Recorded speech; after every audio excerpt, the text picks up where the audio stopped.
കെടാതിരിക്കാൻ നമ്മളൊക്കെ എത്ര അടുത്തു പിടിച്ചോ അതേ തീയാണ് നമ്മുടെയൊക്കെ കൈകൊള്ളിക്കുന്നത്. ചതി എപ്പോഴും തിരിച്ചറിയാൻ പറ്റാത്തത് സ്നേഹമുള്ള മനസ്സിന് മാത്രമാണ്.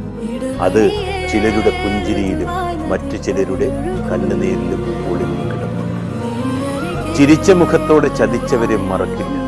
കാലവും സന്ദർഭവും ഒക്കെ അങ്ങനെയുള്ളവരെ കാണിച്ചു തന്നുകൊണ്ടേയിരിക്കും. ഏതൊരു ഭീരുവിൻ്റെയും ആയുധമാണ് അതൊരാളുടെ അയോഗ്യത. ജീവിതത്തിൽ സ്വന്തം കുറ്റങ്ങൾ കൊണ്ടല്ലാതെ തോൽക്കുന്ന രണ്ട് സാഹചര്യങ്ങളാണുള്ളത്. ഒന്ന് നിർഭാഗ്യം, രണ്ട് ചതി.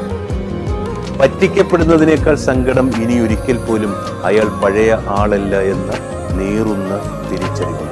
അവർക്ക് നൽകിയ ഇരിപ്പിടം ശൂന്യമായിരിക്കുന്നു എന്നത്. നമ്മെ തേടി വരുന്നവരെല്ലാം തുണയാണെന്ന് കരുതരുത്. ഇരപിടിക്കുവാൻ വരുന്നവരും തേടി തന്നെയാണ്